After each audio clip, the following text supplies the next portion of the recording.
Okay, We keep going different, and you may have to adjust. okay. We're back. Sadie's got us all set up. Thank you very, very much. Thank you. Shimmy in here. Good afternoon. Afternoon. I appreciate the love of history that you all have, as I have, and looking back to what happened 50 years ago. 50 years ago. So 50 years ago is March of 1974.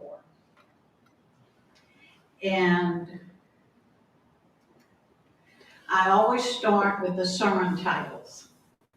I think Reverend Zabindon just has a wonderful gift of giving a title to a sermon. And in March, he had a series called Whatever Became of Sin. So here's what we have for March of 1974. The Z sermons were on March 10 and March 24. And the new series, Whatever Became of Sin, the first one, no surprise, Adam and Eve. Then on March 24, his sermon was titled, Whatever Became of Sin, Noah. Now, March 3rd was the first Sunday of Lent, and Reverend Wood's sermon was titled, The Kingdom of Right Relationships. And then on the 17th and 31st, he continued with the series, and that was Whatever Became of Sin, Cain and Abel, and Whatever Became of Sin, Tower of Babel. Now, Sunday, March 31st, there are some very interesting things that parallel, no surprise, what's going on here in March. A congregational meeting was called by the session. There were 3 agenda items. The first was the officer nominating committee slate. That's exactly what's going on right now. And then salary raises for Reverend Zabindon and Reverend Wood. Those were part of the agenda.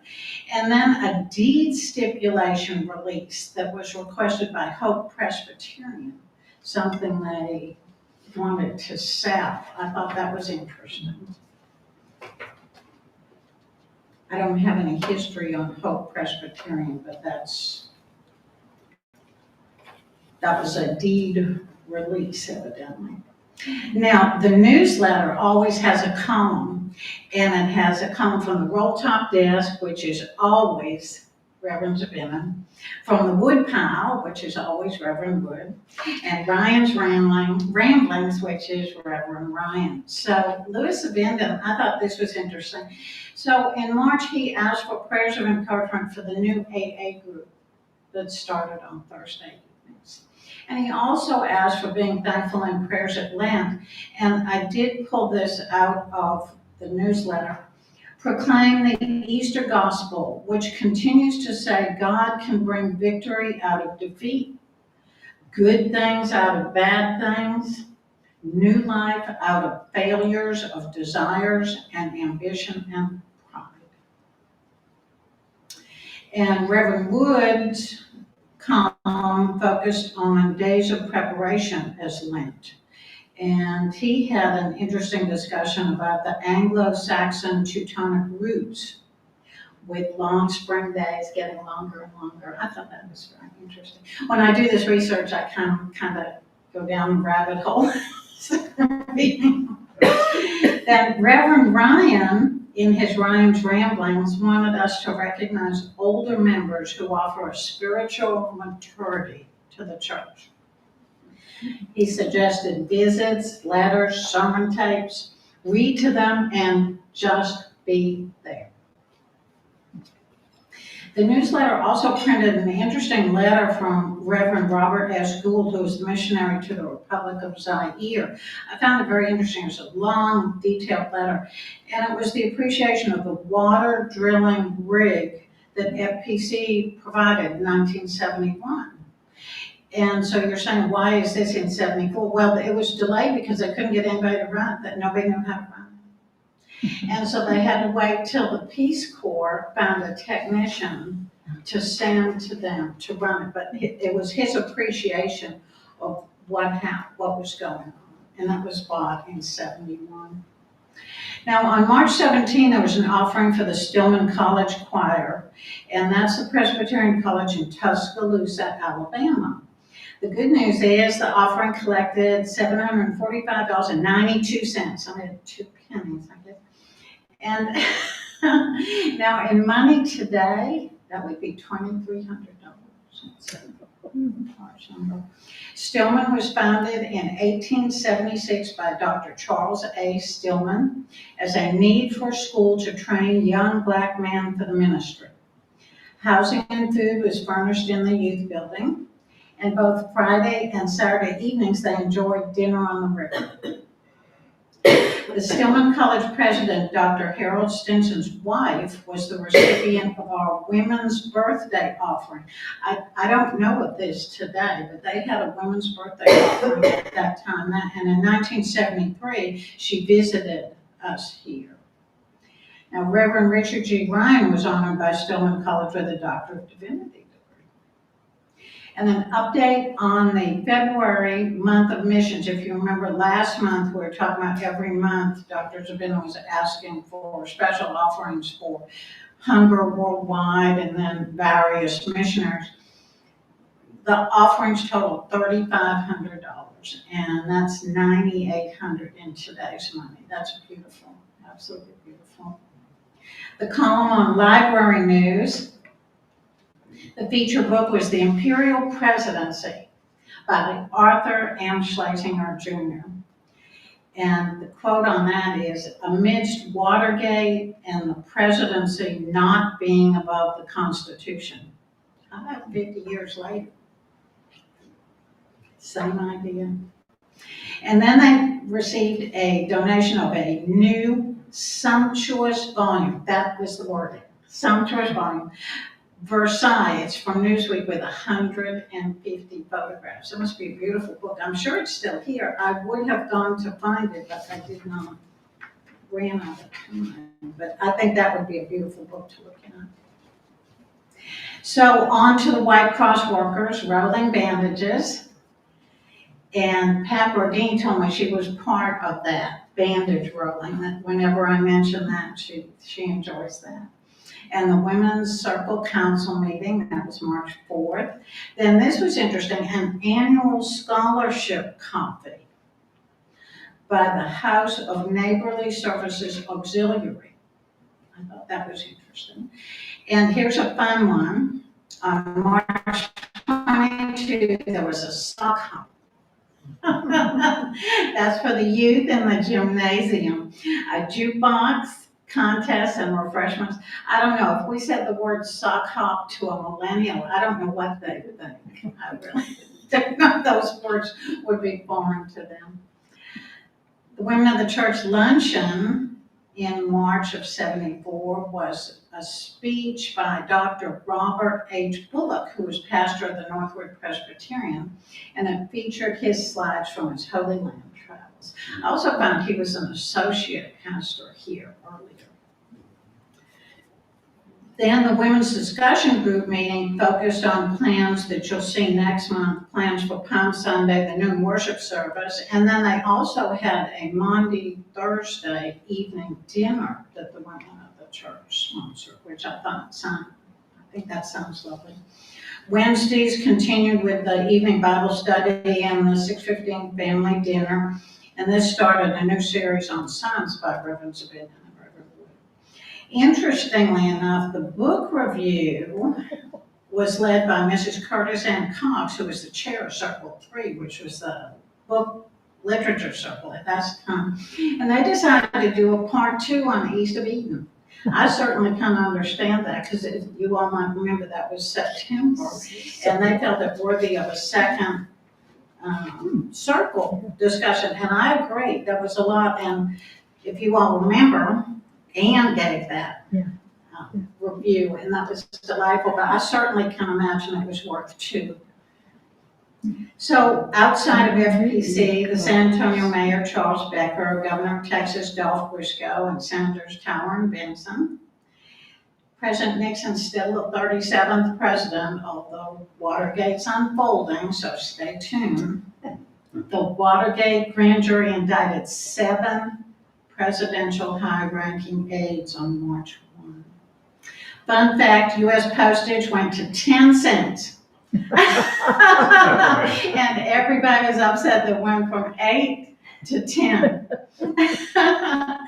The U.S. Mariner 10 sent photos of the first flyby of Mercury. I'm always interested in that space stuff. I just think that's fascinating. March 8th, the new Paris Charles de Gaulle Airport opened.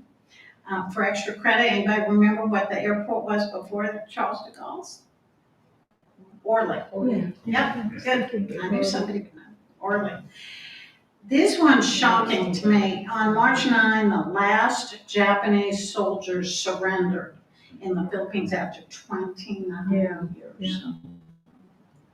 They lived in March of 74. And for those who might wonder, when was VJ Day, Victory over Japan? That was September 2 of 45. But this was 29 years later. The other one that I find interesting, March 29, some of you may know of the 8,000 clay warriors. Yes. A Chinese farmer found them, discovered them. And that's the Terracotta Army of 8,000 clay warriors buried to guard China's first emperor. That was 50 years ago. And then, of course, an update, Ted Bundy, victim in Olympia, Washington, and that was one of perhaps 100 victims. Just an evil person. His first victim was as early, they think, as 1969. He was arrested in 78 and executed in 89. I had to look that up when I saw it, how this evolved. George Gervin continues to star for the Spurs, and he helped with overtime in the win over Denver, 111 to 108. March is the time of the Grammys, and this was the 16th Grammy Awards, 16th, hosted by Andy Williams. We all love, I think all of us love Andy Williams, exactly. The most awards were won by Stevie Wonder. He won 5. Roberta Flack had Record of the Year. Killing Me Softly was his song. You all may remember that melody. Cheech and Chong won the Comedy Grammy album, Los Cochinos.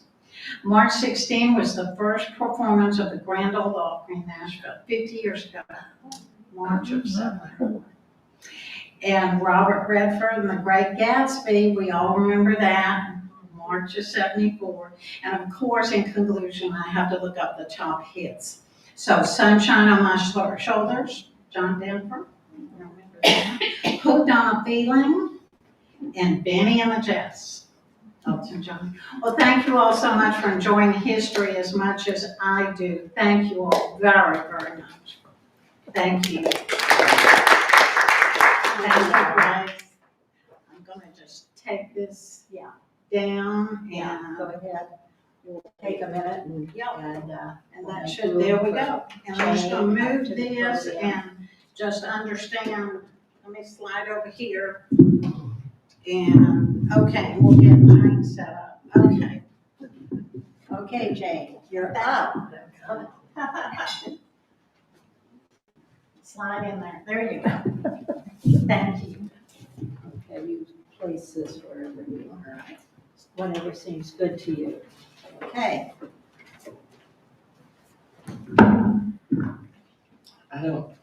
I'll try not to holler. There aren't too many of you here, and ordinarily I just talk out loud in class, and so it's usually loud enough.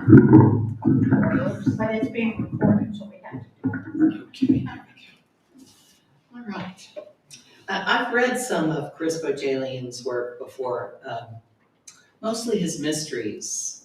And so this one's very different. This is a generational story that's connected to his own ethnic background. And it is the story of the Armenian genocide, which the nation of Turkey has yet to admit occurred.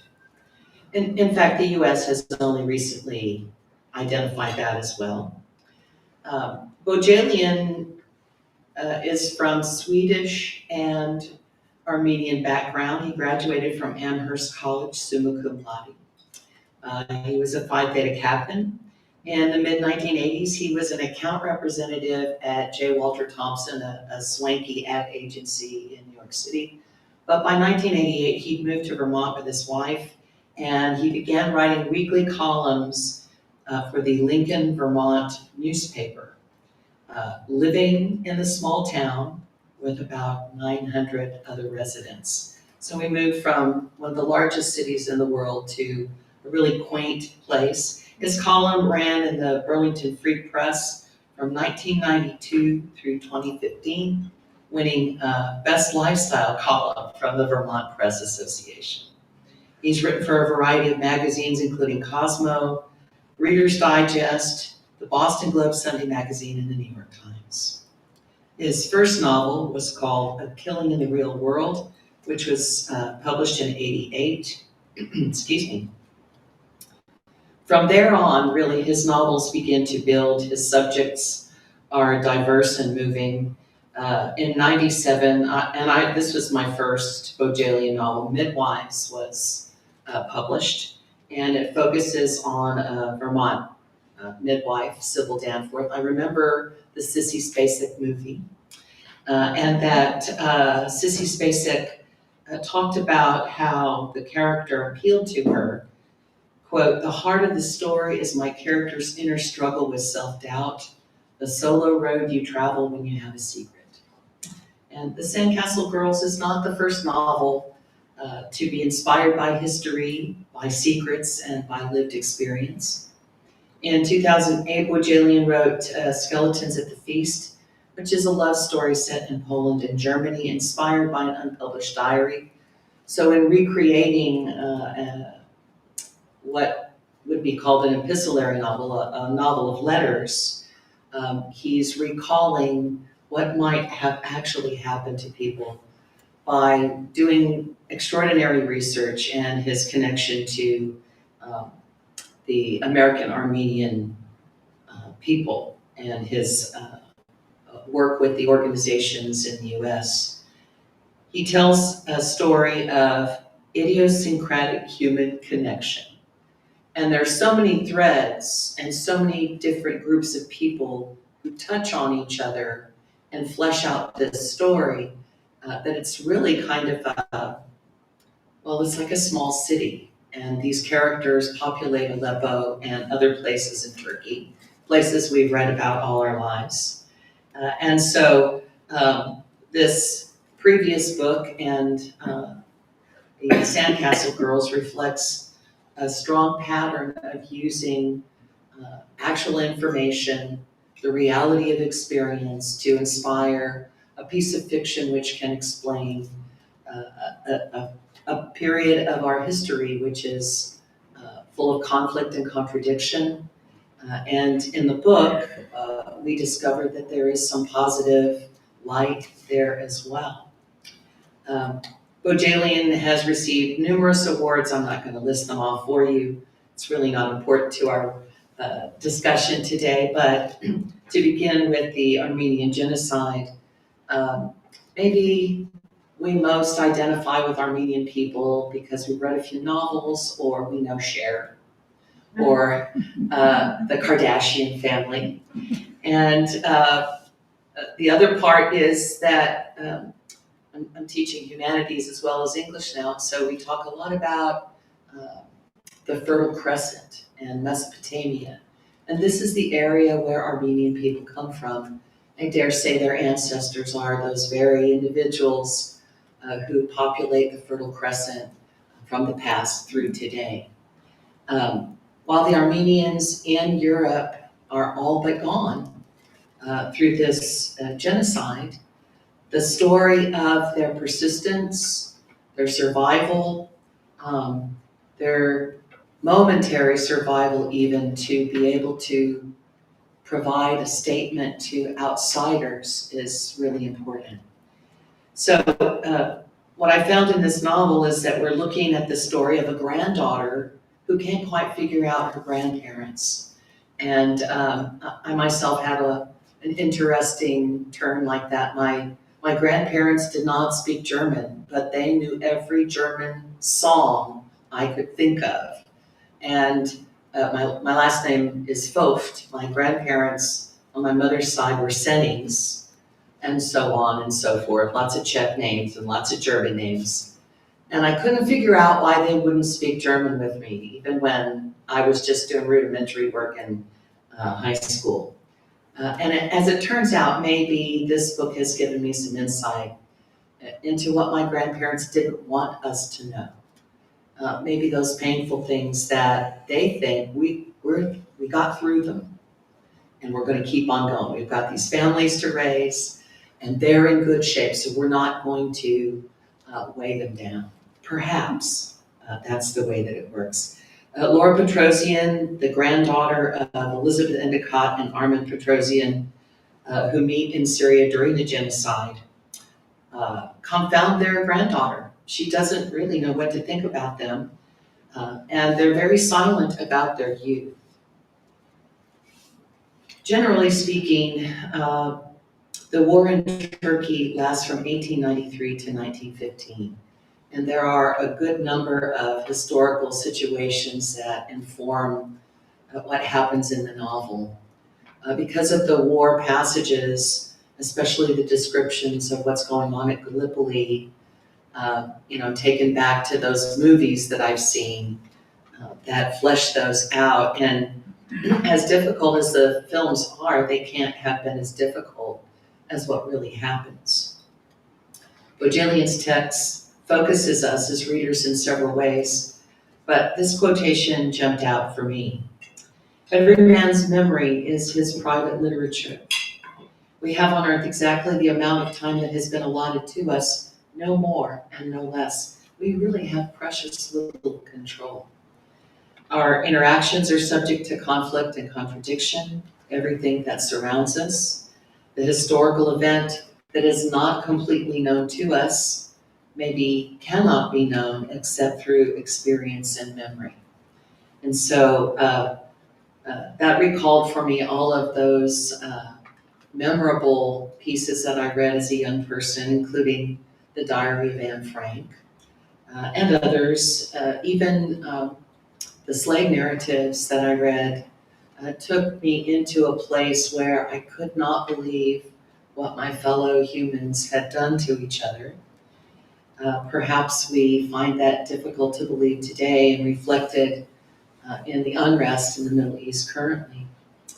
The influences of our ancestors from their pasts, those things that they don't speak of probably do affect us profoundly, and it takes us time to figure out that they do.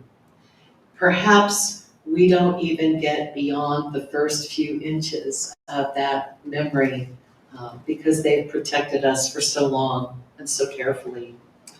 In this book, perhaps we also may find the admonition that we ourselves bear responsibilities beyond the surface of our lives, counter to the fact that we might all be possible victims, possible perpetrators, possible bystanders. And so this book is about family, it's about racism, history, memory, outsiders, resistance, the black market, appropriation, and lots of people, some of whom are actually human, and others who are, as we talked about earlier, evil. So we're on the Mesopotamian plains, observing the Armenian genocide. And although this book talks a great deal about letters, really, it is not just a novel of letters. It's less epistolary than that idea suggests. But what we find out is, flip over my pages.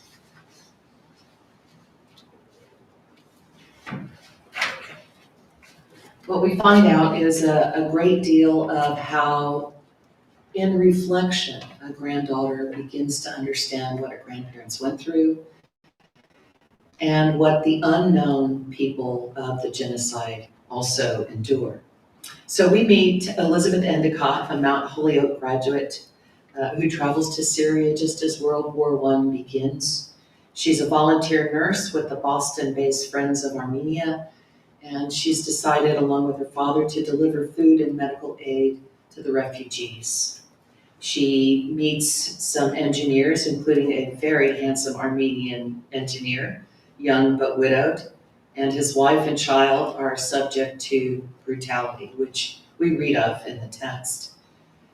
When he joins the British Army in Egypt, he begins a daring communication with her, writing letters back and forth, bridging their upended lives. The critics say, filled with hope and love. Also, privation. And some of the passages are particularly challenging to read, a little haunting. But Laura Petrosian, the granddaughter of Elizabeth and Armin, is a New York novelist who grew up visiting her grandparents' home, nicknamed the Ottoman Annex. Heritage has not been uppermost in her life. She's a very American girl. But prompted by a friend and a photograph, she begins a journey back through her family's history and recreating what she doesn't know about her grandparents. The prologue is really all about Americanness. And when you begin reading, you find that for the grandchildren, being Armenian is not foremost in their mind. In fact, she said, our narrator says, I in turn would sing Both Sides Now, which is marginally more timely. The song had been popular only a year earlier. So instead of learning Armenian songs and singing those with her grandparents, she's singing what's popular on the radio, which is pretty much what lots of grandkids do. She says, despite the great dollops of Armenian DNA inside me, I have waves of blonde spit curls, and so my mother fixated on the lyric bows and flows of angel hair. I wore a blue miniskirt and white patent leather go-go boots. No one was going to beat me up, but it is a wonder that a social welfare agency never suggested to my mother that she was dressing her daughter like a 4-year-old hooker. I kind of resented that because I remember my white go-go boots and I thought they were really cool. So I understand that gap pretty nicely. What we learn here is, in this early passage, about her grandfather, who is both very Armenian and American. The influence is really funny. There was always the enveloping aroma in their home of cooked lamb and mint, because my grandfather insisted on lamb chops even for breakfast. Lamb chops and a massive cereal bowl filled with frosted flakes and Cocoa Puffs, eaten with yogurt instead of milk. My grandfather loved American cereal, a culinary quirk that my grandmother embraced because it made her life easier. My grandfather was an immigrant who, like many immigrants from the early part of the 20th century, never quite mastered the art of WASP casual cool. It was the polar opposite of his Presbyterian in-laws from Boston and the generic wellspring of my blonde hair. Until he was dying, bedridden, and an old man, his wardrobe shrunk to pajamas and a Scotch plaid bathrobe. I never saw him wearing anything but a shirt, a vest, and a tie. He might strip off his jacket when he would play his beloved oud, or trim the hedges, or clean the coal burner in the basement, but he was still very likely to be wearing a white dress shirt. She goes on to say, he would sit with his legs extended into the tall grass before him, his back against a picnic table, wearing a gray pinstripe business suit. In one of the photo images we have, he's at the picnic table with other Armenian men in black and gray suits. And there's a cluster of closed violin and oud cases on the wooden tabletop. The men look like Prohibition-era mobsters on the lam. So just a bit of that Americanness really comes forward as she introduces her grandfather, but we're very quickly taken to Aleppo, to the protections of Elizabeth's father and of the American council there. They really don't want her to see what's going on in front of her. And they try to mask things so that she is eased into the situation. Nonetheless, it's not a very easy situation, as we find. When Elizabeth arrives in Aleppo, she can't imagine being hotter. At the moment, she can't imagine anywhere being as hot, and yet she found her apartment unexpectedly comfortable after the endless weeks abroad, a ship, then a horse-drawn carriage, and finally 2 train cars that boasted only wooden seats. It was warm, but she had stood at her window for nearly half an hour in the middle of the night, gazing at the row of statuesque cypress on the hill beyond the American compound and the bower of trees just inside the walls.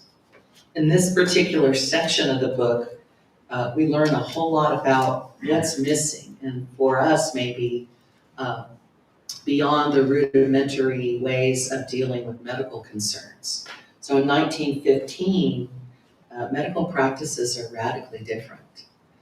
We don't have any antibiotics to speak of, and germ theory of disease is kind of limited. Remember, 1918, we wore masks to prevent transmission of the Spanish flu, but we didn't wash them in between wearings. And so people just kept wearing them. Yeah, we were less, it explains a lot about my grandmother's cleanliness habits, I think. From scrubbing the floors to scrubbing the front porch and the steps and making sure that everything in the kitchen was spotless. She tried to convince me that that was fun. And I suppose for a while it worked out okay. Elizabeth does confront very quickly, I'm only on page 13, a group of refugees coming into the area. Approaching from down the street is a staggering column of old women, and Elizabeth is surprised to observe they are African.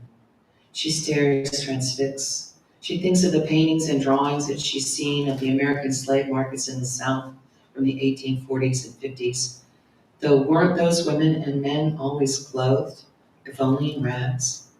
These women are completely naked, bare from their feet to the long drapes of matted black hair. And it is the hair, long and straight though filthy and impossibly tangled, that causes her to understand that these women are white, at least they were once, and they are in fact not old at all. Many might be her age or even younger. All are beyond modesty, beyond caring. Their skin has been seared black by the sun or stained by the soil in which they have slept, or in some cases by great yawning scabs and wounds that are open and festering, and even at this distance, malodorous. The women look like dying wild animals as they lurch forward, holding on to the walls of the stone houses to remain erect. Elizabeth has never seen in her life people so thin, and wonders how in the name of God their bony legs can support them. Their breasts are lost to their ribs. The bones of their hips protrude like baskets. Elizabeth, you don't need to watch, her father says. But she does. She does. Things do brighten up. There are many passages that are much lighter, but there's no way to avoid the reality of what's going on for the Armenian people. And there are descriptions where the author talks about how male children are taken away first, that they are moved farther and farther away from the cities, and generally are put to death along with male children.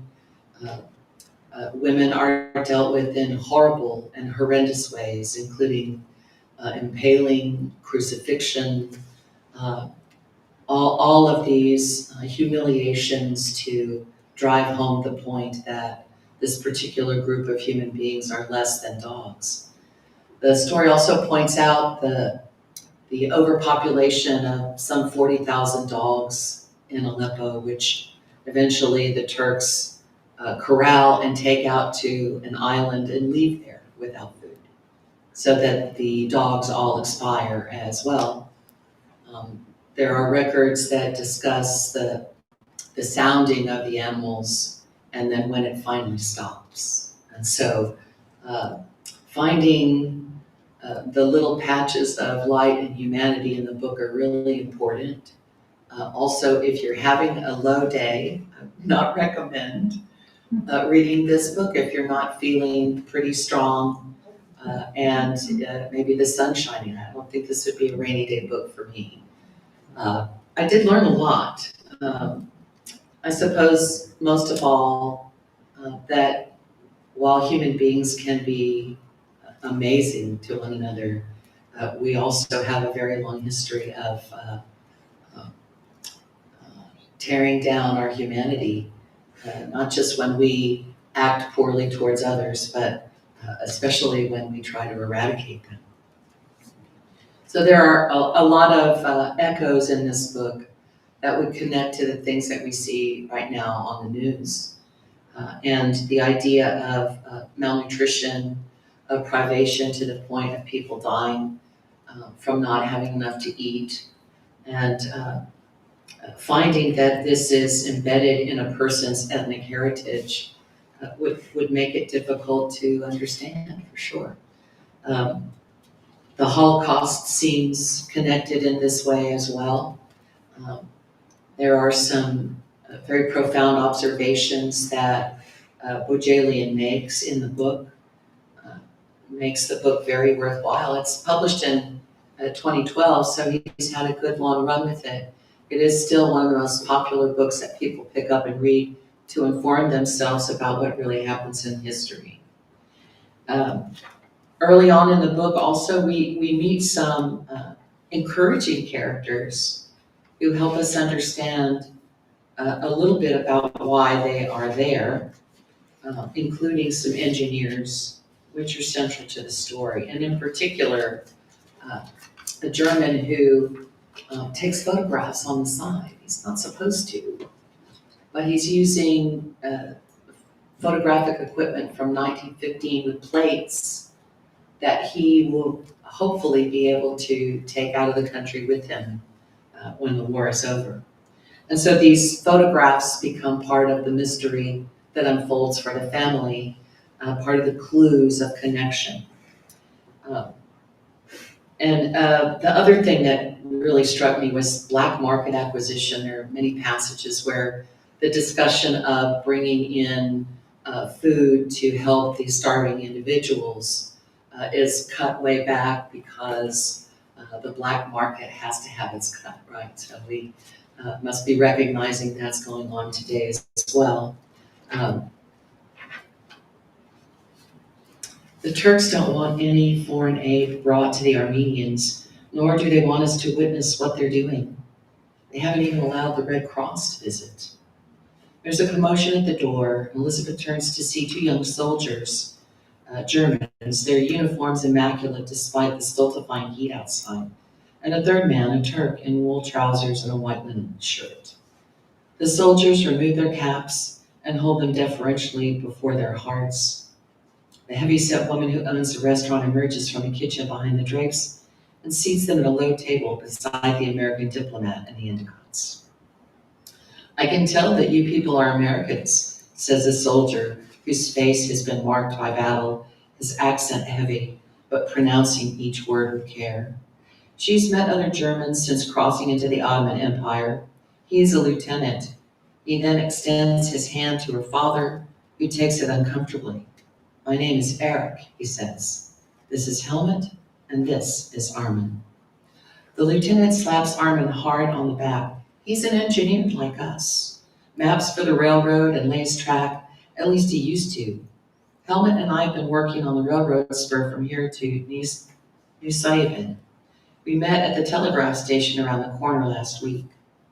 Elizabeth eyes the Germans carefully. "So you don't approve of what your ally is doing to the Armenians?" "Heavens no," the lieutenant tells her.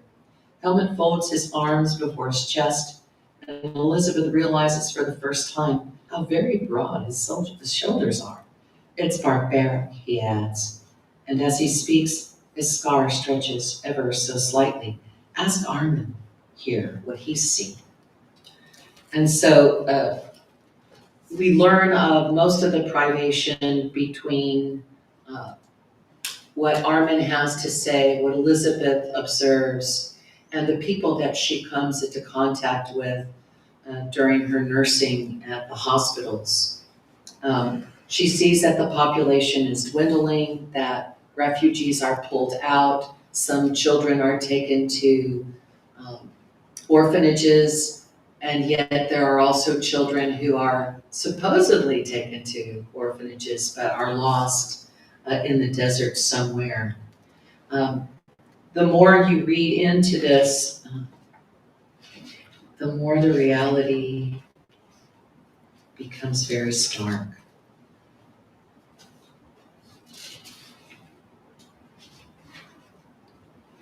In a moment, Elizabeth sees what they are watching and her heart sinks, and she finds herself growing angry. The two German soldiers she met the other day are using a box camera to photograph a woman deportee. Helmut, the fellow with the scars, behind the tripod while Eric is posing her, and the lieutenant is actually laughing at something as he pulls down her tattered checked blouse and positions her. He seems to want her to do something ridiculous and demeaning with her arms, perhaps stand like a ballerina. Elizabeth is about to race into the circle to stop him. How dare they reduce these women to a carnival freak show? When Ryan takes her arm and says, "Please, let me." He too is excited, but he isn't angry at all. Instantly, she understands her mistake. The Germans aren't making fun of the Armenians.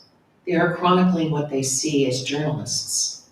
The woman has a line of hideous sores running like a necklace across her collarbone and along the left side of her face. "Is this your camera?" Ryan asked the lieutenant. "No, it's Helmut's." So they're photographing in secret, documenting what they see. Is it against the law? Yes. Will it cause problems later? Yes, it does. Um, some of the plates are hidden while they're out shooting with the camera later on in the novel. They're found out by one of the Turkish soldiers who crushes the camera. And so then we have to figure out how to get those plates out of Aleppo and into the free world so that the documentation can be seen. The book is stark on this route. I would say that the parts that are very American provide a very wonderful break. Um, the character of Laura Petrosian working her way through her grandparents' lives and trying to figure out why they didn't tell the family more it is not a puzzle that's difficult to decipher. It's a protective level of secrecy. My mom used to say that my grandmother wouldn't talk about her mother's health concerns or her own with my mom. And my mom's argument was, well, what do I tell the kids when they ask about our medical history? How will we know our tendencies? And my grandmother said, well, that's just my business and not yours. So, people change in the ways that they are willing to share with their families. And so we're seeing some of that different tradition brought forth in this novel. It's more common than we think that our ancestors have kept some secrets from us, probably, again, to protect us. And maybe we get the big bass stories, but my dad wouldn't talk about everything that happened for him in World War II. He would talk about where he was stationed on some little atoll, and he would talk about things like walking the entire island to pick up little chunks of grass so he could plant grass around his tent, or how he'd collect water from dew so he had fresh water to shave with. But he didn't talk about anything but the waiting. He would talk about the rest of it. And some of it, of his history anyway, my brother and I found in the back of a photography album that my aunt collected. It's just this little newspaper article that she pasted in the back about what he had to do before he got some oak leaf clusters. And we didn't know what that meant as kids either, but apparently they were having problems in the plane, and my father threw out of the plane everything that they did not need to lighten it up so that they could get to a landing spot. And so, wow, I'm so grateful that he did something crazy and I get to be here. But maybe what Bohjalian is telling us is that this is a story much more common than we even know. Not just the Armenian part, but what our predecessors did for us that we only discover the shadows of as we grow to adulthood. Yeah, the Americanness is always a great break. There are other pairings of characters that are unforgettable. Navarre and Hatoum come to mind, both refugees, both without family members, but who so needed someone that they bond. And I guess the human heart understands the weight of that deprivation, and in our own need, perhaps we're much more willing to share that with other people to just get ourselves through. Every time you turn the page and you think that things will get better, they kind of do. But also, we learn about how the simplest things change the way that people feel. My grandmother used to tell me that if I was hungry and I wasn't willing to have a piece of bread with butter on it, then I wasn't really hungry. So you're just bored. And one of the passages that Bohjalian writes between Khartoum and Elizabeth has to do with figuring out what to do next, and they have flour. So they decide to make bread. That the aroma of bread would trick these children who are so malnourished that they don't really play until they begin to recuperate, and that the idea of bread and that aroma might pull them back. And so these children that are described, they're staring off into space because they just don't have enough nutrition in their bodies to do much thinking. When they begin to feel better, then they wreak havoc on the hospital, as ornery children do. And those passages are funny, and thankfully a little lighthearted. And just when you think some of those ornery kids are done with what they're doing, somebody else throws a glass of water and it erupts all over again. And so thank goodness Bohjalian's thinking of the reader. This is pretty heavy stuff to carry. And so that also becomes part of your understanding. Why didn't Laura's grandparents tell her more about what was going on? The weight of water is heavy. The weight of memory can be unbearable. As we continue to move forward in the novel,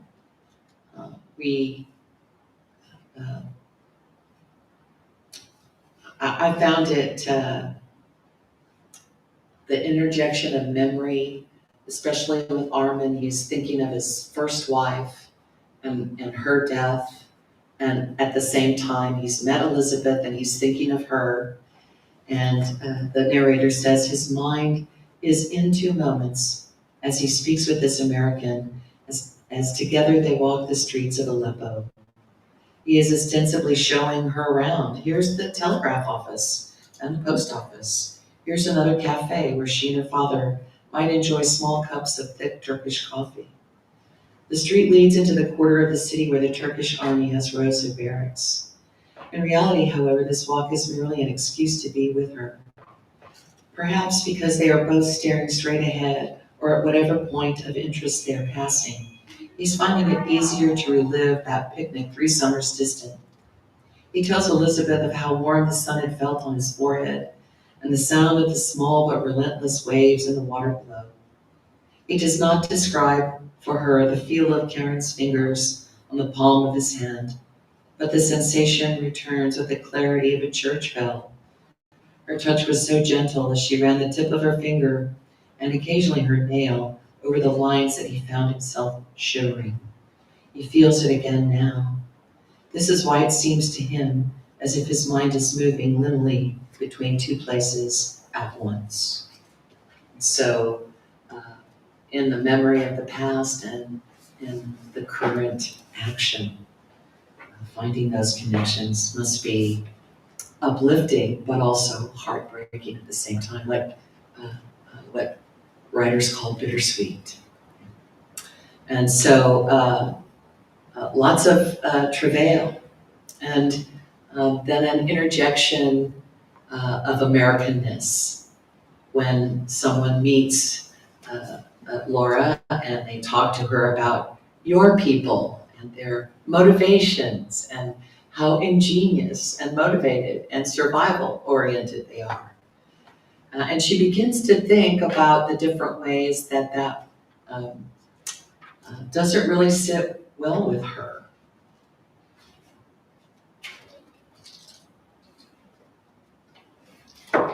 Another theme in the novel is the theme of trauma and what it does to people and how empty folks might become, and the time that it takes for the scales of trauma to slip away. And so I found the story between Hatun and Navart important because it does get better. They are less refugee and more people as the story bears on. Nonetheless, it's pretty tough. What did Hatun like to eat before? Elizabeth starts to ask, looking behind her at the two of them as she walks briskly down the street. Navart has noticed that the woman has made a conscious detour away from the square where the remaining refugees are camped out.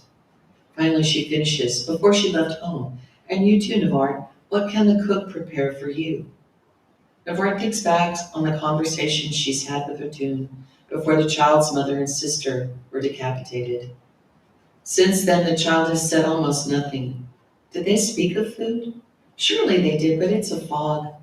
In her mind, she imagines them speaking of cucumbers, sliced and swimming in yogurt and dill, lavash with handfuls of sesame seed, lamb and onions marinating in olive oil and red wine, grape leaves filled with pine nuts and rice, baklava, that sticky, sumptuous pastry rich with walnuts and sugar and honey and cinnamon, the dough that was made with butter and flour and yogurt, the tahine, watery yogurt that they would drink with mint.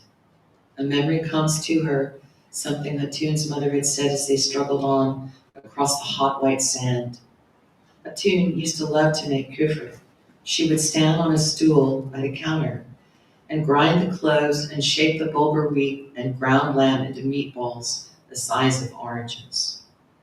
Name it, Elizabeth is saying. I'm sure the cook can make anything. In the square, women are dying. They're starving to death, and those who can walk are about to resume their march to Deir el-Zor, a 6-day journey on which they will succumb to the heat, or the dehydration, or dysentery, or they pass through a nasty stretch of swamp, which at first will seem like a relief, malaria. The malaria will be a surprise to many, a new way to perish. Bread, she says, her voice flat, aware of Hatun's fingernails pressing into the loose skin on her arm. Let's start with something as simple as bread. It's a tough novel. It is a regenerative novel. You will end on an up note, but to live through the resistance, the reflection, being pulled to safety out of a pit of human people, partially buried. All of these experiences are in this book. Uh, I don't want to read all of it to you, but I would encourage you to read this book. It will harden you because all of the characters are survivors, whether they actually survive the novel or not. And each of them teaches us something about our tendency to resist. You know, maybe you were just ordinary children like me, but apparently that level of pushback is something that allows people to survive circumstances such as these. So the granddaughter makes discoveries about her grandparents that she certainly is surprised to find. That they have lived through battles that are unimaginable to her. And she can't quite understand some of the things that happen in her grandparents' house, including why her aunt belly dances occasionally, why sometimes the household is moody and depressive, why sometimes the household is light and easy. Um, and maybe we're supposed to be confused by our forebears a little bit. Maybe we're all supposed to have a few secrets. I don't know. As you continue, you find that people are, in spite of their circumstance, doing the absolute best that they can. And uh, the other theme, the woman in the photo, is important. And it basically ties up all of the other structure of the novel, including discovering who Grandpa's first wife is and how she figures importantly in this story. Eventually, the photo plates are smuggled out, and so these are the photos that the granddaughter eventually begins to view and with some other researchers put together what's actually happened with the family.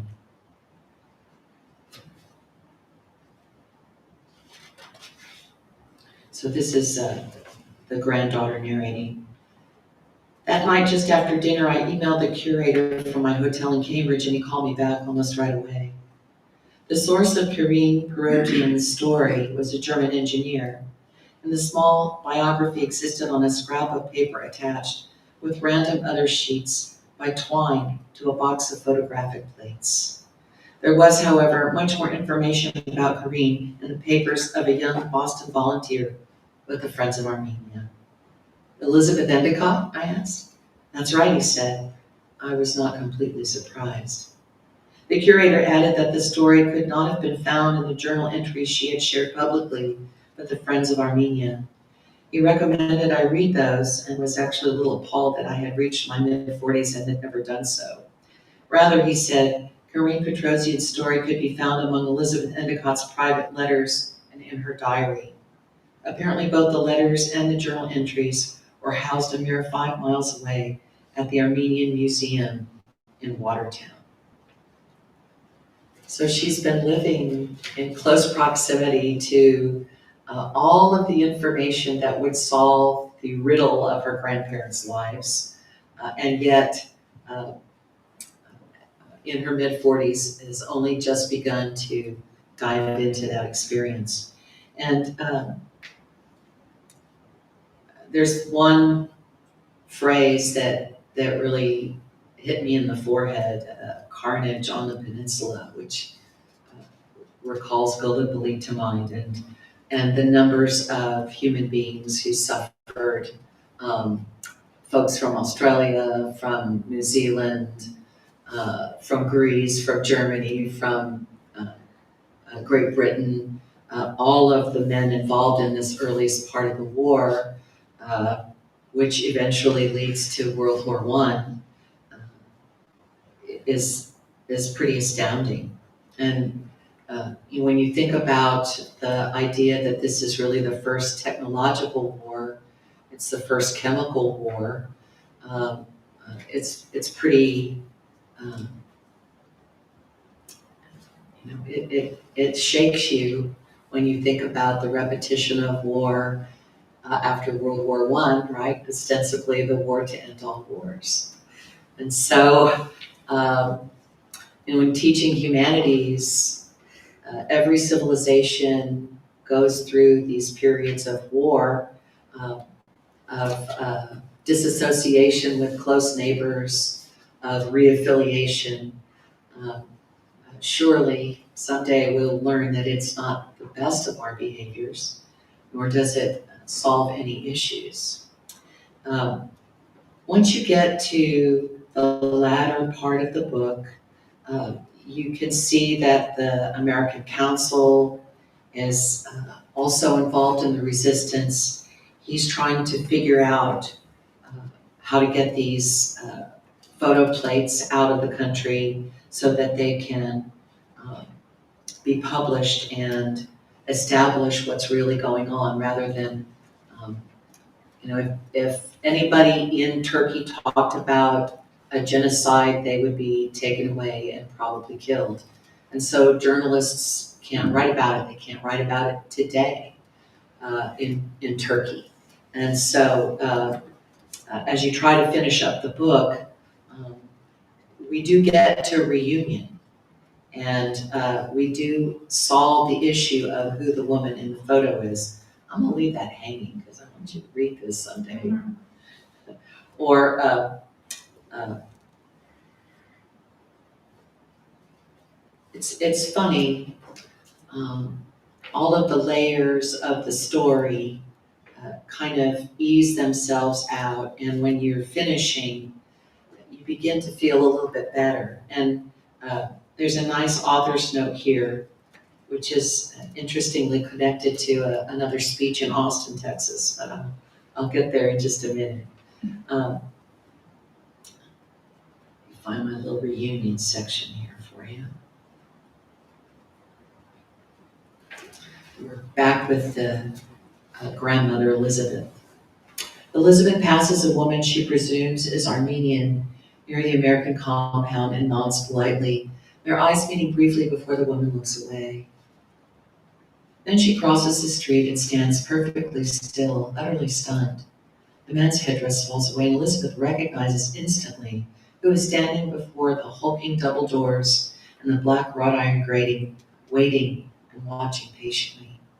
There is no doubt, none at all, despite the robe and the beard. There is no doubt, despite the way the dusk and the low clouds have darkened in the street. And so she runs to him, uncaring whether such enthusiasm is proper, her fatigue forgotten, and abandons herself into his arms. She wraps herself around his neck and his chest and feels her feet rising off the ground as his arms enfold her. And before she knows it, she is flying as he swings her in a circle, and small eddies of wind roll over her boots and stockings and upper lips. When he finally places her back on the ground, she presses her fingers into his face. His beard is soft and his cheekbones are stone, and she looks into his eyes, moist and big in a way that she would never have expected. My God, she says, it is you, it's really you. She does not try to blink back her tears as he nods ever so slightly and smiles. Then she presses her forehead against his chest and closes her eyes, allowing her body to shudder amid its small tsunami of sobs. Across the street, the other woman, the Armenian, feels her own legs suddenly turn rubbery, and she collapses back against the wall of the building behind her. She has just come from the German consulate, hoping to find this Ryan Donald Martin here at his own country's compound. And so she has witnessed this reconciliation, every bit as surprised as the American woman who has emerged from under the headdress. She feels not even a flicker of desire to reveal herself and confront either the man or woman. After all, she should be dead. They should all be dead. She should be as cold as her daughter's bones or her parents or her brothers or her sisters. She should have perished with everyone else who had been marched out of Harput or Adana or Van, all the Armenian enclaves, the mothers and grandmothers, the children and babies. And so Elizabeth reunites with Armin, and the woman in the photo sees their reunion. And I'll leave it for you to figure out how they're connected. The granddaughter comes to an understanding of what her grandparents had been through. She says, "When I was researching my grandparents' story, I had a cup of tea with a survivor of the Armenian genocide. It's hard to believe that there are actually some witnesses who remain on this planet. Remember that old television commercial in which the elderly couple in the Caucasus Mountains attributes their longevity to yogurt? Well, apparently we really do have extraordinarily resilient genes. The Armenian survivor was 102 years old when we met. He worked as a butcher until he was 91, retiring only a decade and change before we sat down together. He was born in a village near Zaitun in 1909, and at the age of 6, he was marched into the Syrian desert with his mother and 3 sisters. 2 of his sisters died there, but he and his mother and one of the girls survived. Rather than remain in the Middle East after the war or immigrate to France or the United States like so many other walking skeletons, their mother brought them to Armenia, not back to Zaitun in Turkey, to the fledgling independent nation, born of the ashes of a cataclysmic and savage war, and the rubble of 2 dying empires, the Ottoman and the Russian. The nation that nation didn't last long. By 1922, Armenia was a republic in the Soviet Union. And so, there's a lot of learning to be had in this little novel. It's not really very long, about 300 pages. And I think it's interesting when Bohjalian provides his author's notes. So in November 2009, he was in Austin listening to Gerda Weissman-Klein speak, and she is a survivor of the Holocaust. And he asked her a question: "What do you say to Holocaust deniers?" She shrugged and said, "I really don't have much to say. I simply tell them to ask Germany. Germany doesn't deny it." I've recalled that exchange often since the Sandcastle Girls was published in 2012. I think of it frequently now that the centennial of the beginning of the Armenian genocide has arrived. It was April 24, 1915, when the Armenian intellectuals, professionals, editors, and religious leaders in Constantinople were rounded up by the Ottoman authorities and, almost all of them, executed. In the years that followed, 3 out of every 4 Armenians living in the Ottoman Empire would be systematically annihilated by their own government. 1.5 million people. The vast majority of the Armenians alive today are descendants of those few who survived. The reality is that outside the Armenian diaspora community, most of North America knows next to nothing of this part of our story. If you travel through the thousands of posts on my Facebook page or on Twitter, for example, you will see hundreds of readers of this novel remarking they never knew anything of the Armenian genocide, some adding they could not understand how they could have grown to adulthood in Indianapolis or Jacksonville or Vancouver and not heard a single word about the deaths of 1.5 million people. And so he writes a little more here, but he wants to share the particulars of the genocide in the same way that Holocaust survivors share their memoirs to prevent it ever happening again. So if you have some questions, I'll try to answer those for you. Bohjalian really does try to protect the reader in adding very human and sometimes uplifting or humorous passages, but you're dealing with a big war here, and we're lucky that it's a tiny, really a tiny little book. It's not War and Peace, which, it's tough enough to try to repeat. How can I, yes, ma'am? The title of Sandcastle Girls. The kids in the compound are building sandcastles because there's nothing else. It's, serious sandy. And so they have a bit of water and they have a bit of sand. They can create these castles, but they also, in the heat, they fall apart. And so I think it's about their determination, to say that these women, these little girls, they have backbones of steel because they don't give up, even unto death. They don't give up. And I think that's where they're concerned. Yes, ma'am. I don't know if anyone remembers Elizabeth Monroe, who was Armenian. And it's interesting because I have one of the scarves. She was a wonderful artist. And I have one of her scarves that she made for me. And this is about America the Beautiful. And she has the words of that song on this.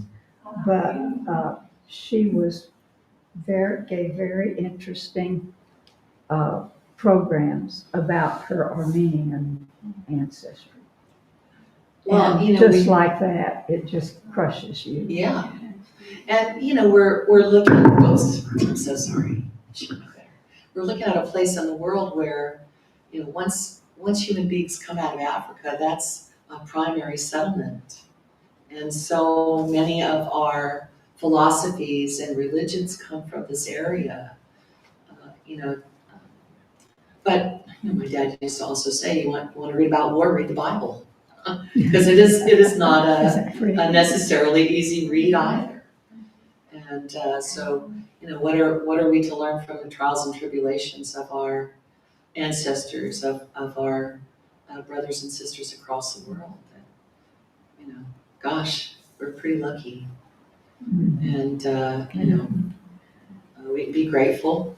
I know there were plenty of hungry kids in the United States across the past 100 years too, but perhaps less so than the Armenian children in Syria and in Turkey.